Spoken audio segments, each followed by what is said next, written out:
Sure. My name is Reverend Roslyn Bouier. I'm the executive director of the Brightmoor Connection Pantry, which is where we are. And we are located in Brightmoor, inner suburb, I shouldn't say suburb, the inner community within Detroit. Let's call it that. Yes, yes. Okay. So we're going to be talking about water security and insecurity today, especially people's experiences of water security. Can you tell us a little bit about what water security means for you? Okay, so if you're asking what water security means to me personally or water security means with the work I do. Well, let's talk about you personally, and then Okay. we'll go on to the other one. So water security for me personally is privilege. That's what that means. It means I have the privilege of being able to take a bath when I want to. I can run water out of any faucet, any spigot of my house, right? I have the ability to rest assured that I can get up at any given time and get a glass of water. Um, Security, by virtue of the word alone, states stability. It invokes the concept of having access to something, having unlimited access. Security means stability. And water security is uniquely different from every other security I've come to learn. And that's a scary thing. It's a scary thing to know that at any given moment, I could not have water to drink. I could not be able to do the things that I take for granted every second of the day. Just to know that I can do whatever I want to do all day long. As we were just saying before the interview started, it's nice outside. In my mind, I thought, oh man, I would love to go bike riding today. And knowing I could bike ride and do whatever I wanted to do and still go home and be able to take a bath and not be concerned about whether or not my water's going to be on. That's privilege. And that's what water security is. Water security right now is a privilege. Yeah. That's for me, and that would be for anyone else, I would think, to say. In community, water security looks different, doesn't it? In the pantry, for families that come to the pantry, water security looks entirely different. I've come to learn that what I think is needed for water, to use water for, everyone else doesn't see it that way. And so that makes me more conscious of how I view water security. I have clients that come in and all they want to be able to do is to have enough water just for their children to drink at least one glass of water a day, right? We have people who in community see water security as being my water bill being paid, and I know I got at least one more month. I don't think about it by the month. I don't think about it by the day. I don't even think about it by the hour. I just take it for granted because I have the privilege of knowing that I'm going to have water. And so water security, I think for myself and people in community, is privilege. It's become a privilege now, and everyone doesn't get that. And it should never have gotten this far. Yeah. You asked me, what does water insecurity look like, right? So water insecurity is when you're insecure about something, you're fearful, you're afraid, you feel less than, you are ashamed. Insecurity usually means an unease, right? It means that I'm looking at limitations of something. I can't be secure in the fact that I'm going to have enough to last, whether it's food or the security of a loved one, knowing they're going to be here. Water insecurity shows up so entirely different in community. So water insecurity can look like not having water in your home, but having water in someone else's home. Water insecurity says that I don't have the luxury of washing clothes today. So I have to go around and look for clothes because I'm not going to have clean clothes for my kids and for myself today. I can't take the chance of overexerting myself because I need to make sure I reserve my water reserves I use for the children or for cooking or for washing hands, right? When you have infants in the home, water security says I can make bottles up and I can use as many nipples for those bottles as I want. It means that I can afford to change diapers when diapers are needed to be changed. It means that children get to take baths in the home and go to sleep clean. And kids get to wake up and go to school feeling empowered because they don't have to go around the city to try to clean themselves. So water insecurity looks entirely different for other folks than it does for people in community, and especially in Brightmoor. Because water insecurity also means you are criminalized. Water insecurity becomes it's a punishment. It's a criminal act. It is a narrative. Water insecurity looks different, and it shows up in the form of race, class, and gender, right?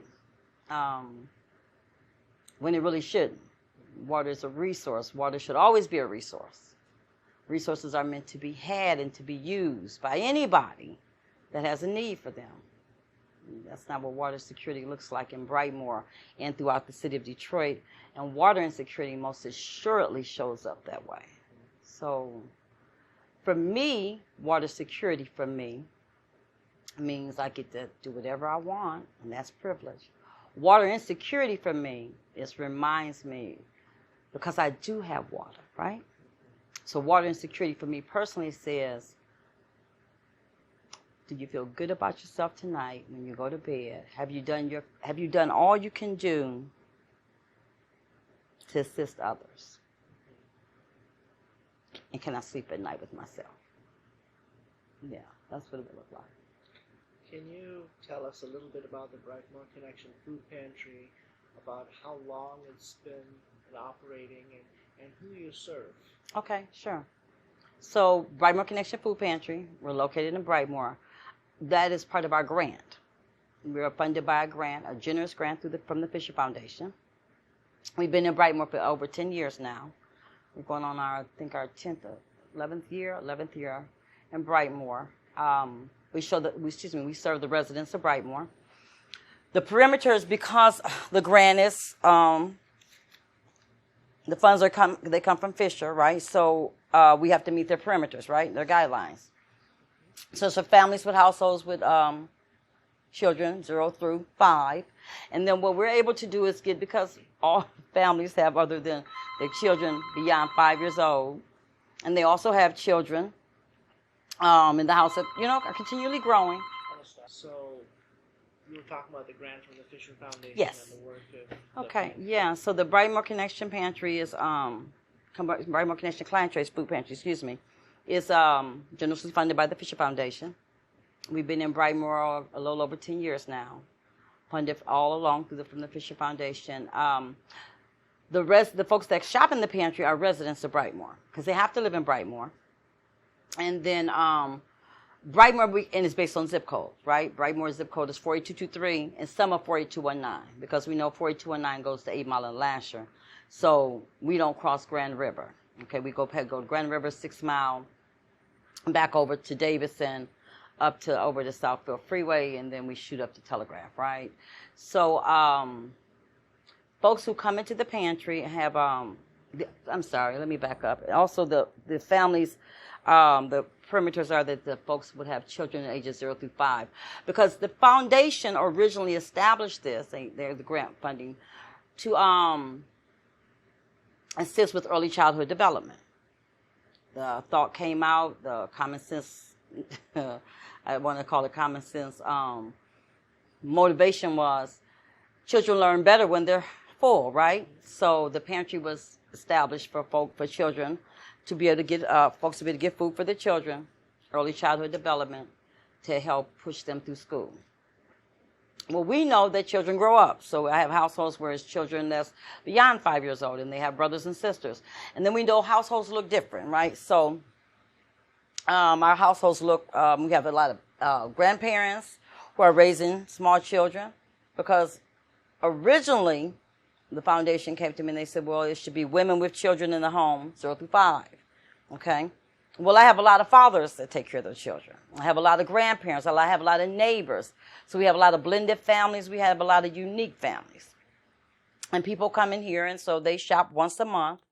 They shop by appointment. The reason they do that folks do that, is because it provides security. We're back to that question of security again, right? Because food insecurity is a tremendous issue. It is. And because people are criminalized for not having food in the home, and so what we do is we try to make sure that people will have the stability of knowing that they'll be able to get 5 meals out this pantry. So people come once a month and shop. They shop by appointment. The pantry is like a grocery store. And so we have it set up that way because it offers dignity. So they'll come and they'll just shop with a grocery cart. And so that means the parents come in and grandparents come in, whoever comes in with the children. And so it's just like going to a grocery store. There's that feeling of running through the aisle, helping out shop. And when they finish and they go to the back, then everything is weighed out. So that's the equivalent of checking out financially, right? So we weigh everything out of a poundage because it's a poundage pantry. Client trace pantries operate off of poundage. So it's how much poundage is going out. Folks leave here with 50 to 70 pounds of food a month. Excuse me. And so when they come in and shop, we realized that we needed to address other issues that people were coming in with. And so all out of that, the clothing closet was birthed because people would come in and they would have need and they were going for interviews and it would be children in the house. That summer will come, spring will come, the school uniform situation. So originally the clothing closet came about through the food pantry just out of basic need and community and just sharing the resources. But from that, we had to realize that the clothing closet here is uniquely different from other clothing closets. The food at the pantry, as I said, I budgeted to where folks can get 5 meals out the pantry. We can't feed anybody for the month. Although I do suggest to the clients when they come, I give them a list of locations that are in Brightmoor, as well, where they can pick up food at other locations. But what I do try to do is a meal plan. So folks will get 5 meals out this pantry, 5 complete meals. So they'll get spaghetti noodles, spaghetti sauce, ground turkey, everything they need for one whole meal. So the idea is if I can take 5 meals out your budget, that'll give you a sense of security that every month I can budget around 5 meals. If I can make sure that people know I don't have to pick up peanut butter and jelly when I go to the grocery store. I don't have to worry about getting beans and rice when I go to the grocery store. I don't have to worry about breakfast items. That affords a piece of security for families, right? There's certain items they're going to always get here, regardless. So that way they can depend on that. It creates comfort, stability, and that security once again, right? The other piece about the Client Trace Pantry is that it affords community because people get to come in here and they come and sit. Because it's just like when you go to a doctor's office. They have an appointment slip, come by appointment. And so what I do is I schedule, when I do the scheduling, I make sure that certain seniors who I know are growing gardens and they have like-minded things going on. Raising grandchildren is one of them, right? So I'll schedule the seniors to come in on the same day that are raising grandchildren so they can share and they can, it's like the old-fashioned community that we grew up in. Then I have the days when I have just scheduled veterans that come in because we have a lot of veterans that come.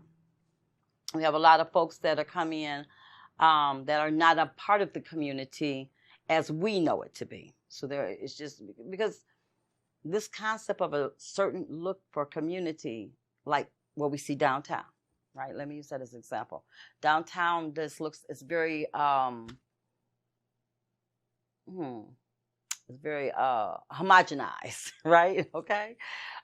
We know communities are very diverse. Yes. Okay. So in Brightmoor, we address that. And because we want people to feel comfortable when they come in, but we also want people to be able to engage with each other and be able to build relationships. And when you come into a food pantry, by the time people get here, pretty much they've exhausted all of their options. It's not the place you want to be. So the goal is to build trust in the food pantry and to build familiarity, because that creates comfort. And out of comfort, you get security. And you feel secure enough to say, I don't have any water. I need to be able to wash clothes. Rev, I need formula, but I can't take powder formula. And out of that, that's what we're trying to do. That's the goal of this client choice pantry. Originally, it was founded because there was a need to feed children, to prepare them, to assist in their preparation for school. That's a wonderful idea. It's been a great plan. But in the last 10 years, that's not where it's at now. That's not the way, it has not become the trajectory of the pantry has changed tremendously, is what I should say. So that's what this client choice pantry does. Most of the volunteers that serve here, they came here to shop. And contrary to what we hear oftentimes, people don't want handouts. They're not just waiting to get in line for someone to hand them anything. And I'm smiling because that's my way of protecting my anger, right? Because I'm always in spaces where I have to disrupt narratives. We have to deconstruct these narratives out here that say, well, people, if they just took care of their bills, if they just were better stewards, if they were more responsible with their funds, if they managed things better, if they would just get a job. There's jobs out here if they just get a job, right? We hear that all the time. Then there would not be a need for a food pantry. Or if people would just stop misusing their funds. And that's not the case. By the time someone comes to a food pantry, they've exhausted their means. Most of the people that sit in that chair that you're sitting in, I'll do good if I can get eye contact from them the first 2 or 3 times. Because nobody wants to acknowledge the fact that they need to be in the food pantry. Because everybody has had a life before they come here. And no one planned for it. It was not in their retirement plan. It wasn't a part of the pension program. It wasn't a part of anything that they saw coming. And I have to remind people, it's not by any choice or any fault of their own, right? So that's part of that narrative we have to disrupt. So that's the role of the food pantry. Yes, it's food. That's what it all starts off with. But really what it is empowering people. It's giving people hope. It's reminding people that where you are is not where you are going to end up at. This is not the end of it. So sometimes we need somebody to believe in us. And especially when we don't, and our family has kind of lost faith in us because we've lost faith in ourselves, right? And so that's what happens at this food pantry. Yeah.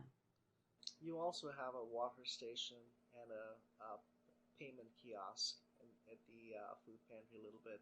Can you tell us a little bit about how, when the water crisis started developing, 2013, 2014, how did you and the pantry sort of get involved in this effort? Okay.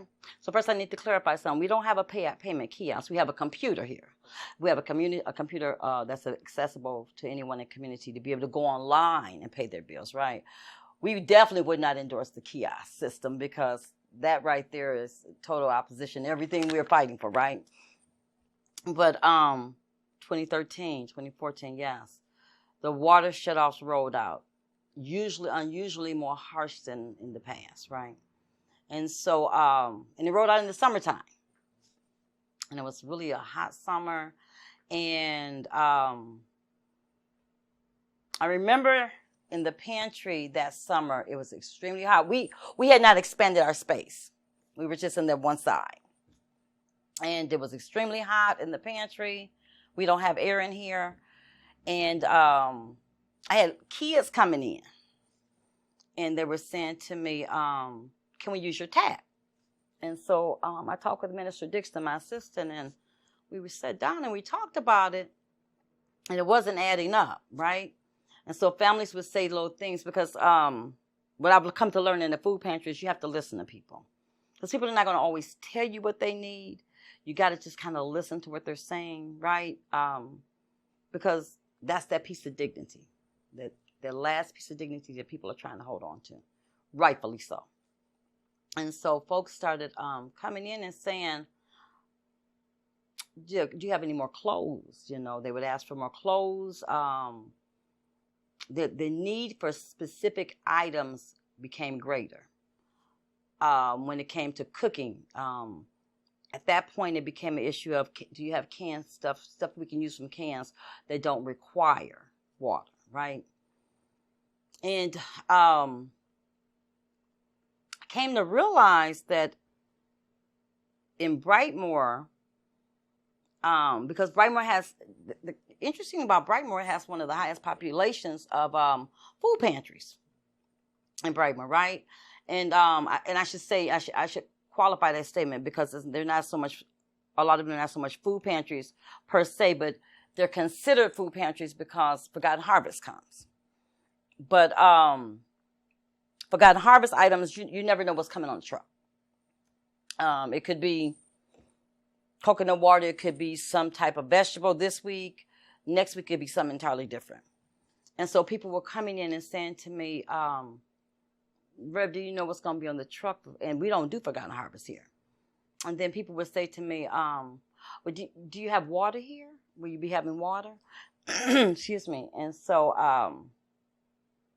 some of my clients who've been coming for have been here for a while, they said to me, do you know of any funding for water shutoffs?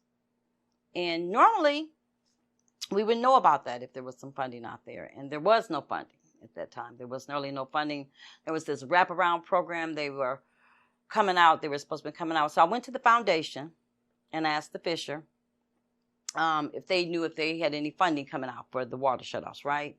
And so they did. They put some money. Fisher has been gracious like that. They put some money out in Brightmoor, specifically targeted for Brightmoor residents, for water shutoffs. But it went through thaw. The problem with that is that thaw makes the perimeter so high. So, in other words, families, to get thaw funds, you have to have, your income has to be within a certain range. But even more importantly than that, and more drastically, the harshness of thaws, perimeters, I need to say that, was that people had to have Social Security cards for everyone in the home, for all the children, right? And so they said they were going to come in and do a thaw event. And that meant they were going to come in, and this was for just water. They would come in, and they would pre-screen people to see who qualified for funds for water shutoffs. Well, your water has to be in shutoff already. And they were coming that following week. And so I pushed back, and I said, well, that's not going to be a good plan, because you need to give people enough time to get everything together that they're going to need. And so it became this back and forth piece, right? And in the interim, we had to find something for families. We had to put a stopgap in it. And so my great friend and mentor, Linda Campbell, connected me over at Detroit People's Platform, a collaborative partner, connected me with another collaborative partner, Monica Lewis Patrick, over at We the People, right? And so back in 2013, at that time, we were just trying to get water in community for families because the kids were looking for water. Now, the uniqueness of that statement is that they're outside playing, and so the way they're presenting it is that they're just playing and they just want water for these jugs. Because remember, when your water is shut off, you lose your children, right? If you have Section 8, you lose Section 8. And so the parents were afraid to ask for the water. The children, on appearances, it looked as if the children were not being supervised, but that wasn't the case. It's summertime and kids are outside and parents are at work, and these kids are thirsty, and they're just trying to do what all kids do, come up with a means to the end, right? And so that's when we first got wind of it. After that, we started realizing that everything everything in this pantry had to answer to and be revolved around water. So that changed everything at the pantry. The clothing closet was no longer a clothing closet for just folks looking for jobs, and so they come in for uniform outfits or suits, or if, because we have a clothing closet for male and female clothes, right? So Minister Dixon said to me one day, she said, well, Rev, because people, they started needing more clothes. It became a anxiousness. There was this spirit of anxiousness of when underwear came in, when certain items came in. And we were just laughing before you came about socks. There was this need for socks, specific items. And so what happened was, she said to me, because I was saying to them, I said, okay, don't put all the clothes out at once, because we want to make sure, because we're open, through the whole month. But every time someone comes, we see a different person every day. So if I see you today, I'm not going to see you again till next month. So we want to, in my mind, I think I need to make sure the clothes last, right? And so she said to me, she said, Rev, it seems like people are really needing more clothes for because of the shutoffs. And then I had to stop for a minute and realize, yeah, that makes sense. Because when your water shut off, you can't wash your clothes. So people need to be able to change clothes. They need to be able to put clean clothes on their kids. To wash, and at that same time, the laundromat that was in Brightmoor closed up. And so one of the local farmers took over the space where the laundromat was and made it into a food co-op, a farmer's market. And here's something interesting I need to throw in here, and I think I went off track and went down a rabbit hole, but I want to make sure I put this out here for this, because it's such a unique situation in Brightmoor. Brightmoor also has, along with having the highest population of water shutoffs, the poverty level here, I was just talking to George Gaines last night at the People's Water Board, and citywide is 37%, Brightmoor is 34% poverty level, right? Brightmoor also has one of the highest areas of urban gardens, local farming, right? Matter of fact, I believe it's Michigan State that's just taken over, and they're about to do a greenhouse over here, and they have the greenway and everything. And all that requires water.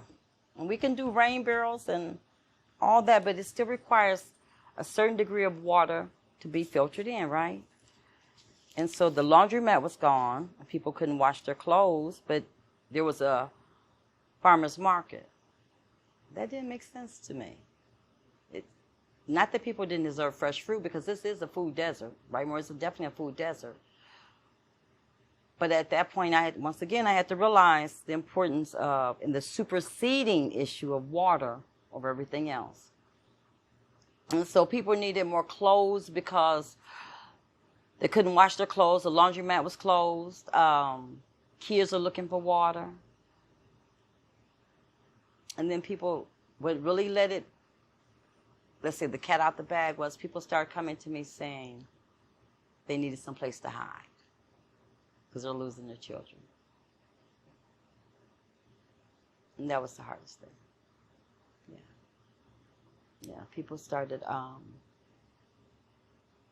not having places. They would stay in the park. They would just kind of sit around and stay around.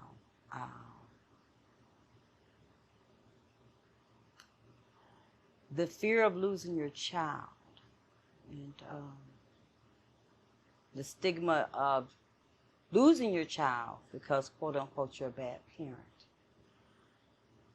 because you're already in the food pantry. And we need to talk about the narratives, right?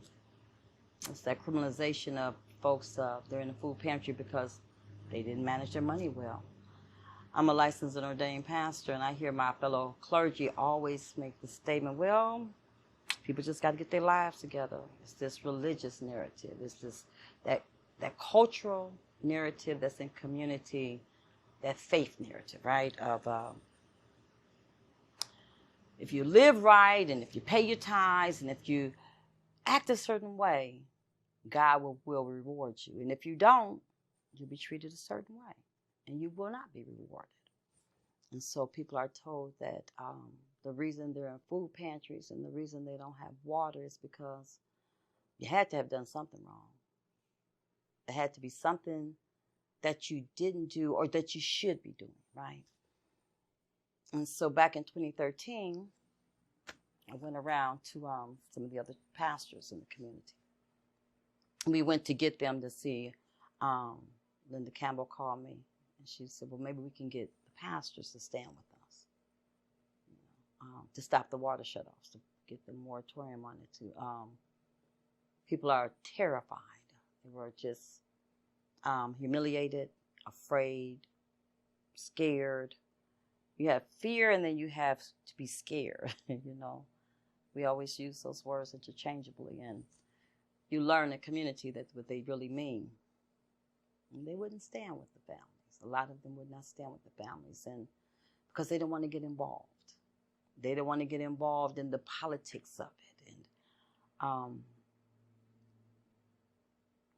so the pantry had to become everything for folks in the community.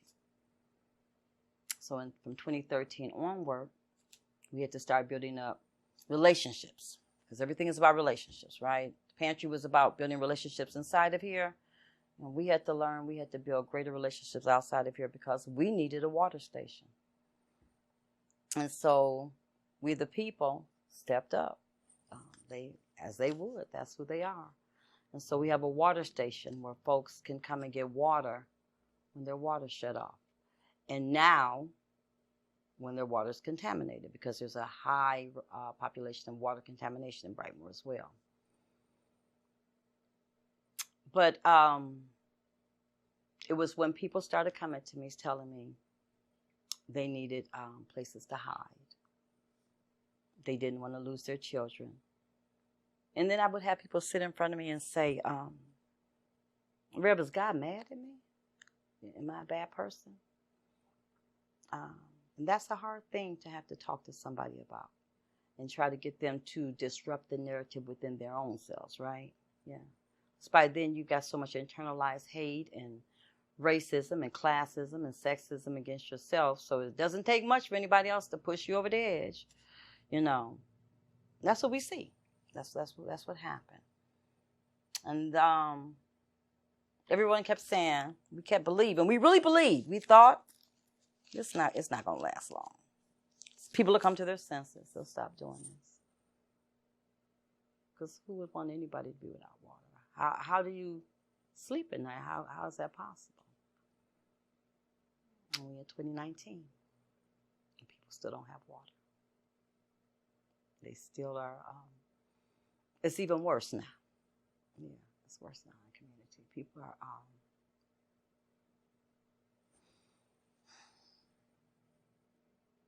The hardest thing for me is to pay my bills and have my bills paid and know you don't have your water bill paid, right? And every month I think I'm going to have a savings account. Every month I think I'm going to have some money set aside. I think I'm going to, yeah. But when you start seeing people losing babies, it's one thing when they physically take your children, but when you start seeing women whose children die, the babies are dying. They're dying in womb and they're dying after birth, right? After they deliver, because they don't have water. When you see people who sit here, and I tell folks all the time, I don't care when you get a job, keep coming to the pantry. Because we can't feed you for the whole month. We can't feed, but we can be that stopgap, right? So when folks say the other narrative I was talking to you about is the socioeconomic narrative. If people would just get a job, if they would just do better with their money.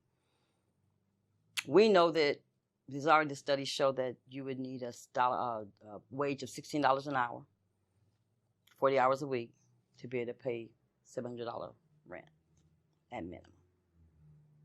People they don't get paid that. And it's not because they're not trainable. It's not because they're not, qualified. The jobs are just not there. especially not 40 hours a week jobs. And then remember, the buses have been cut. We know that. Most of the jobs are outside of the city. Brightmoor has the highest policing also because it's a community that's in the process of being gentrified, right? So we see with this car insurance issue, most folks don't have the car insurance and they may not have their tags in place. And I got to say again, not to justify or make excuses, but it's not because people are bad people. It's not because they're not trying to do the best they can. It's because they just cannot afford it. And so when you see folks who are working 2 and 3 jobs a day, 2 and 3 jobs every day, and they still can't pay their bills. They're still not able to feed their kids. They still can't pay for the water. And they're already afraid because they're not home because they're at 2 and 3 jobs, right? So they got to be afraid because they're gone to jobs that still don't equal up to 1 job. And then they have to be terrified that while they're gone to the jobs or when they come home from the jobs, when they come to shut their water off, they come to take their children. So from 2013 on, which is where you started this question off at, and I've been trying to kind of carry you through my day-to-day routine. I need you to see through my eyes. I need people to see through the lens I peer through every day. That's what's important. I need people to understand the inhumaneness of no water. That nobody should be regulated to just so many bottles of water a day, right? I get to drink as much water as I want. I get to let my water get cold before I drink it, right? I get to take a bath and soak as long as I want. And then at the same time, I get to go out and go into the kitchen and boil water and cook. I get to wash clothes at the same time. All that is going on. Those are things we take for granted that people can't do. Children are, folks come in here. We cannot keep wash rags. We cannot keep any kind of towels because people are constantly in need of that specific items. Yeah. It is not easy. It's not an easy thing to see anybody not have the security of water. Water is a right. It's not a privilege. I know the head of Nestle said a while back, and who are they? The water barons on Wall Street. They keep saying that water is a privilege. It's not a right. And I may be getting ahead of your questions, but water is a right to everyone. Everyone's entitled to water. It just should be available to everyone. It is the marginalized, the least in community, those who are the most harshly affected. If we're going to talk about religious and faith tradition, there is not one faith tradition that does not lift up the orphan, the widow, the alien, the marginalized in society to be taken care of. Those are the ones that we are supposed to watch over and nurture the most, right? In our society, it seems as if those are the people we're trying to eliminate. My history, my personal history, that brings me into this space, that informs me in this space, right? I was a drug addict for 20 years. I was a convicted felon for 21 years, just with a recent expungement. My ex-husband was a physician. And I say that because with all that, by the time you saw me, you didn't know that. You only knew me as you met me, right? You didn't know my past. You didn't know I was going to school to be an attorney. You didn't know you would have never known that I took ballet for 12 years. You would have never known that I taught, my first job was teaching in Highland Park school systems, ballet and modern dance at the age of 12, right? If you'd have met me at that time, all you would have known was how you met me, right? So when people come into this pantry, the expectation is that I get to know them for who they are, not how I meet them, because how I meet you and where I meet you at should not determine who you are. That should not be the end all to be all of who you are and who you're going to be and where you're going in life. And so folks, I have to remind them when they come in here, you're not who you are right now. Well, when you without food and when you without water and you don't have clean clothes for your kids and you're terrified that they're going to take your children away and people are looking at you a certain way, whether they really are or not, because you believe that because you know what you're going through. That's what my lens, that's what informs me in how the work I do, because I understand how it feels to be not seen. People without water live in the shadows. People without food live in the shadows. You don't want people to know that you need food. You don't want people to know that you need water. I didn't want people to know that I was a convicted felon. For the whole 12 years I did this work, right? Until last April, I was a convicted felon.